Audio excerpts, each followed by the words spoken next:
Bonjour à tous, alors dans cette vidéo je vais vous faire un petit tour de la maison parce que j'ai perdu toutes mes vidéos, mon disque dur, je sais pas ce qui s'est passé mais en gros il a été corrompu et du coup j'ai perdu tous mes fichiers, c'est très simple, tout ce que j'ai filmé de la maison c'est parti. Donc je vais te faire une vidéo explicative où tu vas rattraper ces 2 mois où j'ai eu, où tout ce que j'ai filmé a été perdu et je te fais ce tour, comme tu peux voir ça a pas mal changé, comme ça tu peux voir l'avancée des travaux en live sur une vidéo. Comme tu peux voir, ça a bien avancé. Je vais essayer de tout expliquer dans cette vidéo. C'est parti. Bon alors on va commencer dans le séjour. Il s'est pas passé grand chose. Grosso modo, il a pas trop changé. Il y a toujours le placo, tout le matériel qui est stocké. On a néanmoins changé la porte. On a eu beaucoup de galères sur cette porte parce que c'était une dépose totale, sauf que le mur ne tenait rien du tout. C'était vraiment terrible. Donc là, on l'a fixé provisoirement. Il faudra que je reprenne après. C'est en applique, mais c'est... Enfin voilà, il faudra que je reprenne. Mais au moins... il y a une porte d'entrée, bon faut vraiment que je la reprenne, mais voilà. Il y a une porte d'entrée, donc ça c'est chouette. Donc après on va voir au niveau de la kitchenette, pareil, rien n'a été fait, mis à part que l'électricien et le plombier a commencé à passer ses gaines. Donc qui arrive, là il y en a plein dans les kitchenettes, parce que on va mettre des toilettes ici, ainsi que le chauffe-eau et le lave-linge. Donc c'est pareil, ça n'a pas trop changé. C'est là où on stocke les outils, etc. On avait cassé le plafond et grosso modo, il s'est rien passé de plus ici. On va continuer dans la cuisine. Alors ici, il y a eu un peu de changement puisque on a commencé, on a fait la tranchée des eaux usées. C'était extrêmement difficile parce que je sais pas si vous voyez là, mais en gros avant ici il y avait une marche au niveau du granit là qui venait jusqu'ici à peu près. Donc il a fallu buriner tout ça. C'était une vraie horreur parce que c'était du béton armé avec de la ferraille et tout. C'était une horreur. Du coup ici on a la ville qui nous a amené le tuyau d'évacuation des eaux usées. Donc ça c'est impeccable. On a dû le chercher du coup sous la porte et sous la marche. Et on a fait du coup une grosse tranchée pour pouvoir amener les eaux usées de la cuisine vers le réseau d'eau usée de la ville. Sauf que évidemment il faut aussi qu'on aille dans la kitchenette. Donc pour ça on a commencé à creuser un trou, voilà. Et ce qui est bien en fait, l'avantage qu'on a, c'est que comme vous pouvez le voir, on est au niveau en dessous du séjour. Parce que quand on regarde au niveau de la cuisine, là il y a 2 marches. Donc en gros, on rattrape ces 2 marches, ça fait à peu près une trentaine de centimètres.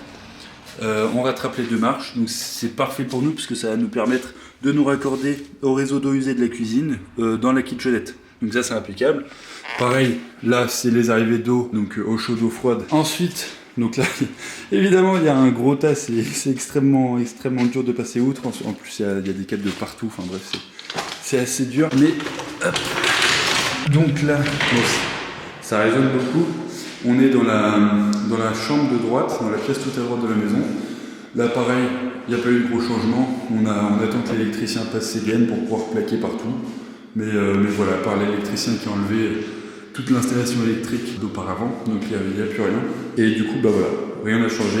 Il y a les rails de montant qui ont été mis. On attend juste que l'électricien passe. Donc ici, il y avait la fenêtre de poser. Et ici, il faudra juste changer cette huisserie-là. Ça va devenir une fenêtre, donc je vais monter un mur jusque là et faire une fenêtre au niveau de la fenêtre parce que on se rend pas forcément compte, mais elle est vraiment pas très large et vraiment pas très haute. Elle doit faire à peu près 1m60, 70, donc c'est vraiment pas très grand, donc j'ai décidé de faire une fenêtre parce que c'est moins cher. Donc voilà, maintenant on va aller voir toute la partie gauche, c'est là où il y a eu le plus de changements effectués. Directement on rentre, hop, la dalle de béton.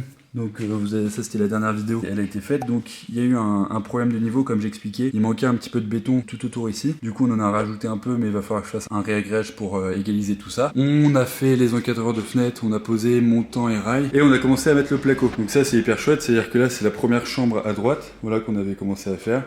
On a plaqué tout l'intérieur des rails pour que l'électricien justement puisse passer ses gaines, les prises, etc. Donc voilà ce qu'on a fait. Hop, là on est dans la première chambre de la partie gauche. On a également changé cette porte-fenêtre, donc ça c'est hyper chouette parce que c'était assez dur parce qu'il a fallu du coup péter pour laisser passer le volet roulant. Ensuite il a fallu remettre un linteau, etc., recouler par derrière. Ça a pris beaucoup de temps mais c'est franchement hyper chouette. On a testé le volet roulant, franchement c'est trop bien. Ça amène énormément de lumière dans la pièce. Donc voilà, là il a passé ses gaines, donc en ce moment on est en train d'isoler et de plaquer toute cette partie là, comme ça elle sera finie, donc ça c'est hyper chouette. Ensuite si on continue, on arrive dans le couloir de la partie gauche. Hop, donc franchement le couloir est assez grand, hein. Il doit faire 1m20, 25 à peu près. On pourra mettre un meuble ici si on veut, enfin voilà, il y a de quoi faire. On arrive ici directement dans la salle de bain. Donc on va commencer par où? On va commencer par le plafond déjà, c'est ce qu'on avait fait en premier. On a plaqué tout le plafond comme vous pouvez le voir hein, de toute la pièce, là c'est impeccable. Ça aussi ça nous a pris pas mal de temps parce que voilà, il a fallu être pile à niveau.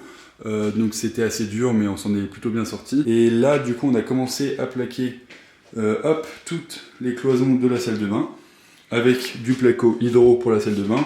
On a fait sortir les gaines de l'électricien, donc ça en l'occurrence c'est l'arrivée d'eau des toilettes qui vont être ici. Ici on a l'arrivée d'eau chaude, l'arrivée d'eau froide du mitigeur de douche avec le receveur. Et ici enfin pareil, arrivée d'eau chaude, arrivée d'eau froide du lavabo qui sera juste ici. La douche est complètement finie, enfin non, pas complètement finie, il nous manque juste cette partie là. Il nous manque 2 montants à mettre ici, isoler et plaquer cette dernière partie. Et ensuite la douche sera complètement finie. Ça c'est le trou de la VMC, donc pareil ça c'est l'électricien plombier qui l'a installé. Et ensuite on va arriver du coup dans la dernière chambre, la dernière partie. Donc là pareil on a plaqué ici, donc là cette cloison là est finie. On l'a isolée phonétiquement pour qu'il y ait une réduction de bruit. Là c'est l'autre partie de la cloison de la chambre qu'il faut encore qu'on fasse. Il faut qu'on isole et qu'on plaque. Là-bas, c'est la mascotte de la maison. Alors ça aussi, vous n'avez pas vu, c'est mon petit frère qui m'a offert ça. C'est Joe l'abruti. Il m'a offert ça pour mon anniversaire. C'est un jeu pour chien. Voilà, petit big up avec ça. Et du coup, voilà, on a plaqué également cette cloison-là, donc l'arrière de la salle de bain, ainsi que on a commencé à faire cette partie-là au niveau de cette chambre-là. Donc ici, il nous reste ici à mettre en rail montant, faire l'encadreur de fenêtre, etc. Ah oui, on a également changé cette fenêtre. Ça aussi c'était un vrai casse-tête parce que je m'étais trompé dans les cotes et en fait j'ai dû rajouter des chevrons. Je sais pas si on va voir mais ici j'ai rajouté un chevron genre de 5-6 cm parce que je m'étais trompé dans les cotes. C'était aussi très dur à mettre parce qu'évidemment quand tu as 10 cm de jour il faut rattraper ça. Mais du coup on a réussi à poser cette fenêtre, c'est impeccable. Et là voilà, on a plaqué ce côté-là. Là c'est la salle de bain. On a énormément avancé là sur ces derniers mois. Franchement c'est hyper chouette, je suis trop content. Donc là on se rend vraiment compte de la délimitation des pièces. En tout cas dans la partie gauche, je vais vous refaire un petit tour. Vraiment quand tu arrives, hop, t'as le couloir. Donc la première chambre qui sera directement à droite avec la porte-fenêtre. Le couloir qui continue. La salle de bain qui sera en face. Donc en vrai une assez grande salle de bain. Hein. Le receveur il fait 1m20 par 90.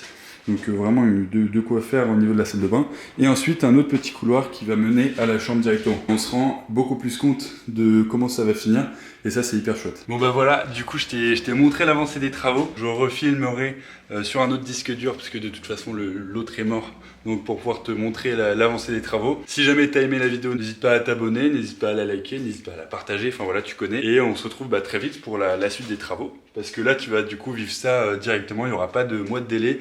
Là je filme ça là, la vidéo va sortir très prochainement. Il n'y aura plus de délai entre ce que je fais et ce que je mets sur YouTube. Ce sera quasiment instantané en fonction de comment j'avance. Et on se retrouve très rapidement pour la suite des travaux de la maison qui commence à vraiment prendre forme. Et ça c'est une excellente nouvelle. Donc je te dis à la prochaine, salut.